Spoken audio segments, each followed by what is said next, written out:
Bonjour et bienvenue au balado co-responsable, le balado sur le leadership pastoral. Chaque semaine, nous abordons les compétences qui nous permettent de développer le sens de la co-responsabilité en Église. La réflexion part du principe que nous devenons co-responsables en apprenant à nous différencier nous-mêmes. La différenciation de soi veut dire rester soi-même tout en étant connecté aux autres. Elle est au cœur de la théorie systémique de Bowen sur laquelle nous nous appuyons. C'est ce qui nous amène à parler de co-responsabilité différenciée. C'est le fil conducteur de notre réflexion. Alors, vous le savez, je m'appelle Jean-Philippe Auger, je suis responsable de la formation pastorale continue au diocèse de Québec et je suis heureux d'être avec vous aujourd'hui. J'aimerais remercier le Séminaire de Québec pour avoir rendu possible ce projet grâce à son appui financier. Aujourd'hui, j'ai le plaisir de m'entretenir à nouveau avec Denis Potvin, diacre permanent et gestionnaire retraité du milieu de la santé. Nous allons réfléchir ensemble autour de la question suivante.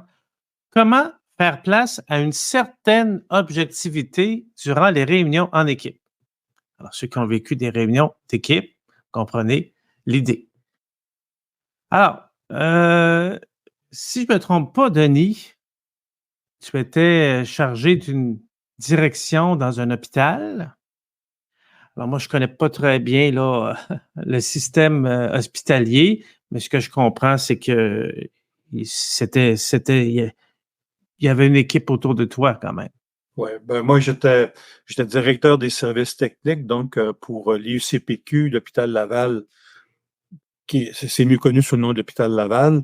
Donc, j'avais la responsabilité de l'opération de l'entretien du bâtiment, mais aussi des équipements médicaux spécialisés, la sécurité, la téléphonie. Alors, j'avais la responsabilité du fonctionnement de la sécurité des installations. J'avais 200 employés à un certain moment. 5, 6 chefs de service. Alors, c'était quand même une grosse bébite.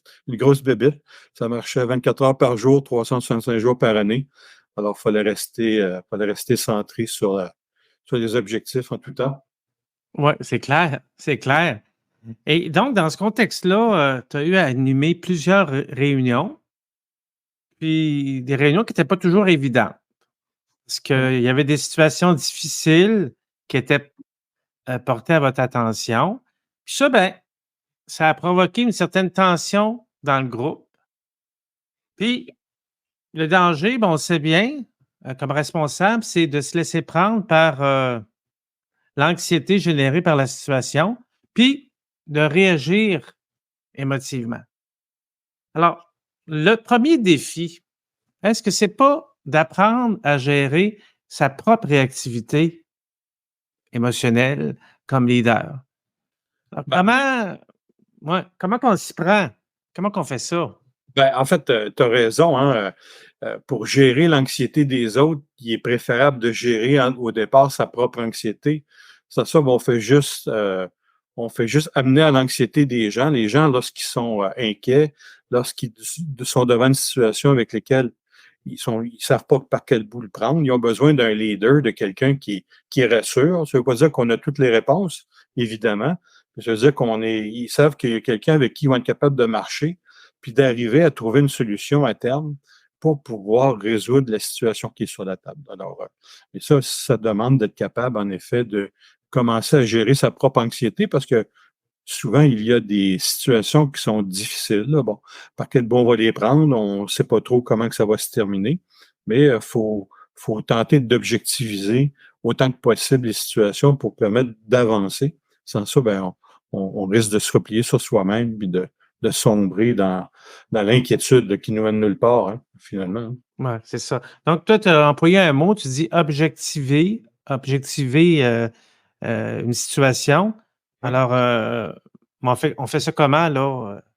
Bon, c'est sûr que quand on parle d'objectiver ou de prendre de la distance par rapport à ses émotions, on est plus dans le savoir-être que dans le savoir-faire, malheureusement.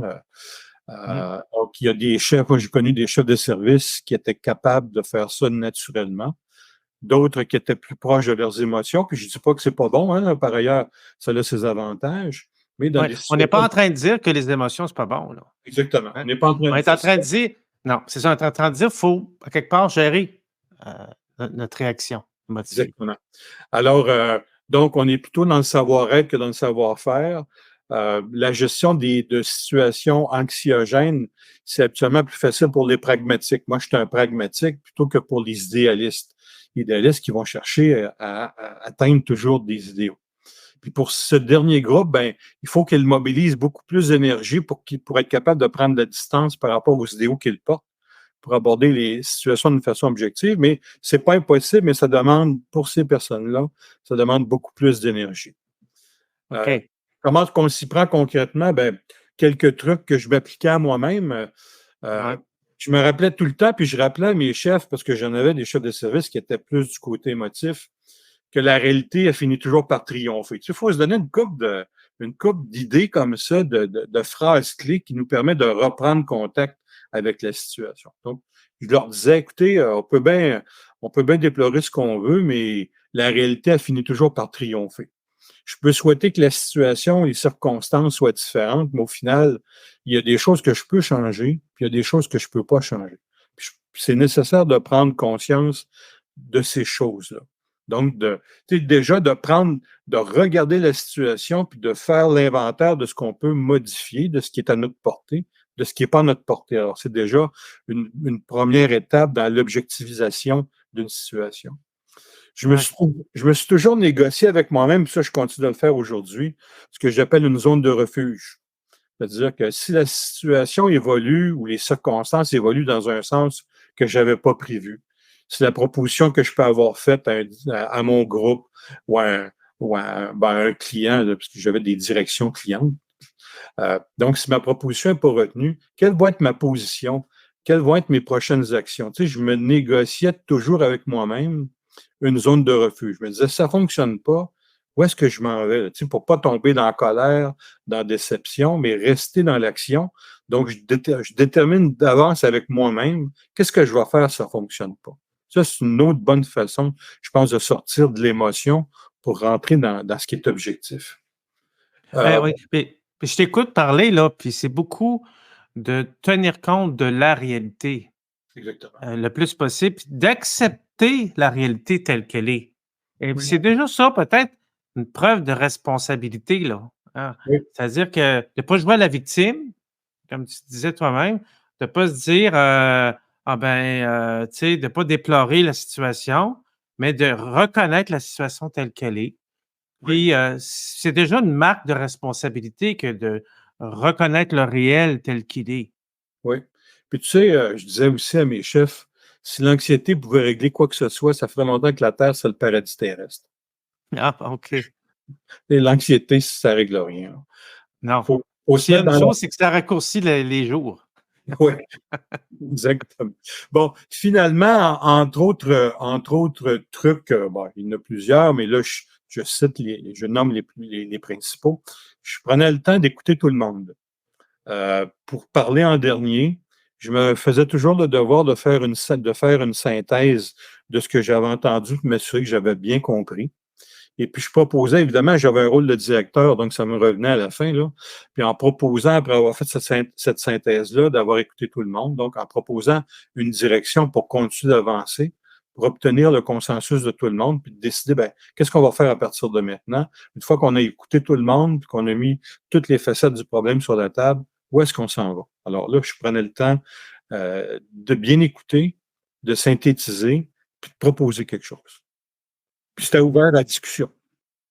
Oui, c'est ça. Donc, il y avait, comme tu dis, une ouverture au groupe pour permettre à chacun de s'exprimer, mais il y avait un temps aussi de fermeture. Il fallait pouvoir en arriver à donner une direction, à prendre des décisions. Donc, Exactement. c'est dans ce sens-là que les réunions pouvaient avancer. Euh, Quand est venu le temps de réfléchir à cette entrevue-là, je me suis dit qu'il y avait plusieurs écoles dans l'animation d'une réunion. Puis il y a certaines techniques qui privilégient l'expression des sentiments. Donc, quand une situation survient, ben, chacun dit à son tour ce qu'il ressent. Puis on insiste là-dessus. Donc, on s'entend que ce n'est pas mauvais en soi, mais quand le climat est déjà tendu, ça réussit peut-être difficilement à calmer l'atmosphère parce qu'il peut y avoir un climat de surenchère où le commentaire du second vient ajouter un peu à la frustration du premier, puis ainsi de suite. Bowen, lui, il va dire que le fait d'exprimer ses sentiments, c'est peut-être pas le plus important. On appelle ça ventiler. Selon lui, il faut d'abord apprendre à gérer sa propre réactivité, on vient de le dire, mais il va dire que c'est ça la différenciation de soi, hein? C'est d'apprendre à distinguer ses sentiments de ses pensées. Puis ça demande de prendre du recul, comme tu l'as dit, d'objectiver. Mais pour objectiver, il faut observer. Alors, être capable d'observer une situation, puis prendre du recul, un peu comme le ferait un scientifique, c'est ce que Bowen disait. Dans la tradition catholique, il y a le fameux voir, juger, agir de l'action catholique. Alors, c'est le voir, c'est justement le fait d'observer le monde qui nous entoure, de décrire une situation de manière objective. Alors, selon toi, de quelle manière on peut aider une équipe à mieux voir la situation, à mieux observer ce qui se passe dans le système? Bon, je pense qu'une des façons puissantes d'amener une équipe à poser un regard objectif sur les situations, c'est en posant des questions. Donc, c'est en amenant les gens, on est un petit peu dans l'accompagnement d'une certaine façon, là. Donc, on amène les gens à aller dans une certaine direction. Exemple de questions importantes, ben, je disais tout à l'heure, qu'est-ce qui nous appartient dans cette situation-là? Qu'est-ce qui ne nous appartient pas? Il y a des choses qui appartiennent à un autre groupe, alors ben, on ne peut rien faire. Puis il y a des choses sur lesquelles on a un moyen d'action, alors on va se concentrer sur ce sur quoi on a des moyens d'action. Rappelez aussi toujours quel est l'objectif visé. Pourquoi on est ici ce matin? Ce matin ou dans la journée. Là. Alors, pourquoi on est ici? Qu'est-ce qui nous réunit? Qu'est-ce qui fait qu'aujourd'hui, on a cette réunion-là pour discuter de ce sujet-là? Qu'est-ce qui nous a amené là? Donc, la question du pourquoi. Se poser la question aussi, quelles sont les parties prenantes? Il y a des gens autour. Là. Quelles sont les parties prenantes qui sont impliquées dans cette décision-là? Des fois, on peut être devant une partie prenante qui a une opinion ou une position qui est contraire à la nôtre. Je pense que c'est bien d'essayer de se mettre. Moi, j'ai toujours essayé de me mettre dans les souliers des autres, d'essayer de me demander pourquoi lui, il pense comme ça. Pourquoi il prend telle posture, telle position. Si j'étais à sa place, est-ce que je ferais la même chose? Et puis ça, c'est très riche parce que en même temps, ça te permet de comprendre exactement pourquoi cette personne-là, quels sont les objectifs que la personne veut rencontrer. C'est ce qui m'a habituellement permis de trouver un moyen de passage, une voie de passage qui me permettait de résoudre différentes situations. Puis les sentiments, ben, il n'est pas mauvais de les nommer. Faut juste que ce ne soit pas la question principale. Quoique, si on parle de dynamique d'équipe, ben là, ça peut être nécessaire de le faire. C'est le bon lieu pour le faire. Mais de nommer ces sentiments, de dire, ben là, on est découragé, on ne sait plus par quel bout prendre ça. Il ne faut pas que ça prenne toute la place, mais ça peut être bon de le nommer aussi. Mais il faut que ce soit quand même, faut que ce soit une portion. Il ne faut pas que ce soit la majeure de la rencontre. Ouais. Ouais. Mais ce que j'aime dans ce que tu dis, c'est que faut que tout ça, ça s'exerce dans une perspective de prise en main de l'équipe, de prise en main personnelle. Autrement dit, il faut que les gens exercent leur responsabilité là-dedans. Exact. Quand tu disais, il faut que les gens soient amenés à se dire qu'est-ce qui nous appartient? Donc, de quoi on est responsable là-dedans? Puis qu'est-ce qui ne nous appartient pas? De quoi on n'est pas responsable? Parce que, pourquoi je dis ça? Parce qu'on parle de co-responsabilité, puis là, ben, on finit par penser là, qu'on est responsable de tout. Oui. Alors que ce n'est pas le cas. Puis je vois ça beaucoup dans ma nouvelle vie au niveau des équipes pastorales où les relations sont quand même complexes avec les conseils de fabrique. Puis donc, il y a beaucoup de décisions à prendre dans lesquelles les équipes pastorales, il y a des choses qui leur appartiennent, mais il y a des choses qui appartiennent au conseil de fabrique. Alors, de bien faire cette distinction-là, ça a permis, en tout cas pour moi, de permettre à des groupes d'avancer, puis tu sais, de replacer le problème dans la bonne perspective, de mettre la ligne à la bonne place, penser, puis c'est jamais une mauvaise question, hein. Qu'est-ce qui nous appartient? Qu'est-ce qui nous appartient pas? On a tendance à s'égarer rapidement dans ces choses. Oui, effectivement. Effectivement.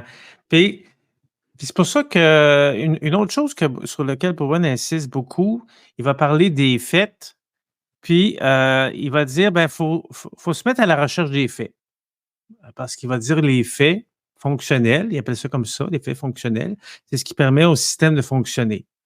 Par exemple, un exemple comme ça, là, quand on demande à quelqu'un de prendre en main un projet, ben, parfois, on a tendance à toujours référer à la même personne. Alors ça, c'est un fait. Alors, cette personne-là, on lui en demande plus que d'autres. Alors, bon, il y a des faits comme ça qui sont observables. Et puis, le fait de s'en tenir aux faits, à quelque part, ça permet de travailler à partir d'une base commune. Oui, Dirais-tu que ça peut aider? oui, absolument. En fait, c'est essentiel parce que, comme tu viens de le dire, ça permet d'établir une base commune qui est pas discutable, tu sais. J'aime bien cette expression-là où on dit, tout le monde peut avoir son opinion, mais tout le monde ne peut pas avoir ses faits. Les faits existent indépendamment de notre opinion. Ah, OK. Euh, alors, une fois qu'on a mis les faits sur la table, c'est une base commune, tu sais, j'appelais ça souvent notre communauté d'intérêt. C'est les éléments sur lesquels tout le monde peut avoir le même regard. Quelle solution on va apporter par la suite? Ben ça, c'est une autre affaire, puis ça va être modulé selon les intérêts de tout un chacun. Mais les faits, ben ça, sont indiscutables et ils appartiennent à tout le monde. Et puis, c'est la base sur laquelle on peut commencer à discuter tout le monde ensemble. Il y a, c'est difficile, des fois, on a tendance à s'égarer c'est difficile de conserver les faits. Euh, Puis il y a quelque chose d'humain là-dedans. On a tendance à vouloir, parce que les faits, la réalité, des fois, ne fait pas notre affaire, puis on a l'impression qu'en essayant en cessant de la regarder, la réalité va se transformer. Là, parce que ça n'arrive pas. Tu sais. Ouais, ça fait de la magie. La réalité, il faut la regarder en face, parce que même si je ne la regarde pas, ben, elle ne disparaîtra pas, parce qu'elle ne se transformera pas elle-même. C'est ça, ouais. Donc, il faut être capable de la regarder en face, de se poser les bonnes questions face à la réalité. Bowen disait, faut se poser la question du quand, du où, du comment, avec qui, quoi, qu'est-ce qui s'est passé. Comme un genre de récit là, policier. Là. Oh, Oh! excuse-moi, c'est c'est- c'est mon téléphone. Ah! Il n'y a pas de problème. Ça fait partie de la vie d'un leader de faire du multitâche. Oui, Alors, exactement. alors, écoute, une fois qu'on a pris du recul, puis qu'on a les faits sous les yeux, ben, ça laisse la place à la réflexion. Puis comme tu disais tantôt, on voit la réalité dans son ensemble, on voit le système dans son ensemble, puis on voit mieux aussi la place qu'on occupe soi-même dans le système. Et dirais-tu que la recherche des faits, ça amène la réflexion personnelle? Dirais-tu que ça amène à voir la part de responsabilité que l'on a dans la situation? Puis Oui, pourrais-tu donner des exemples de ça? ben, évidemment, le travail d'analyse permet d'apprécier les situations dans leur complexité. Euh, Là, je n'ai pas parlé, mais on a tendance à mettre des étiquettes. Hein. C'est une situation de ci, c'est une personne de ça. Puis notre époque, on a beaucoup d'étiquettes. Moi, j'aime pas ça les étiquettes parce que ça aplatit la complexité des situations. Puis ça nous empêche de voir la réalité en face. Alors, le travail d'analyse permet justement d'aller au-delà des étiquettes pour mettre les situations dans leur complète complexité. Puis ça m'a amené souvent, pour pas dire tout le temps, à ajuster ma position de départ, parce que qu'on le veuille ou non, devant une situation X, on arrive toujours avec une idée de départ. Hein. Et donc, l'appréciation des faits m'a amené à ajuster ma position de départ, puis souvent à apercevoir le petit chemin, des fois qui n'est pas large, dans lequel il faut s'engager pour résoudre la situation. Parce que on peut se retrouver dans des situations où on a le sentiment qu'il n'y a aucune solution, qu'il n'y a aucune voie de passage. Mais je n'ai pas vécu ça souvent dans ma vie, des situations qui était complexe au point où il n'y avait pas de voie de passage. Mais pour ça, ça nécessite qu'on prenne le temps de bien analyser, de mettre tous les faits sur la table, de faire un bon tour un bon tour du problème. Puis, en tout cas, on vient toujours à bout de trouver je suis toujours venu à bout de trouver une solution, en dépit de Ouais. problèmes qui étaient très complexes, là. Alors, c'est important ce que tu viens de dire. Tu dis, bon, faut tenir compte de la complexité. Moi, j'allais dire, c'est ce qui permet de faire ça, c'est de penser de manière systémique, de penser à l'ensemble. Et ce qui nous empêche de faire ça, tu l'as dit toi-même, c'est quand on met une étiquette sur quelqu'un ou sur un groupe, quand on va dire le problème, il est, il est avec telle personne ou le problème, il est avec tel groupe. Donc là, quand on fait ça, il n'y a plus de place à l'analyse. Parce que Exactement. là, tout se concentre sur la personne en question ou tout se concentre sur le groupe en question. Alors, rapidement, moi, c'est ce que j'ai observé aussi dans les réunions d'équipe, c'est qu'on va avoir tendance à Bourgoin, il va dire de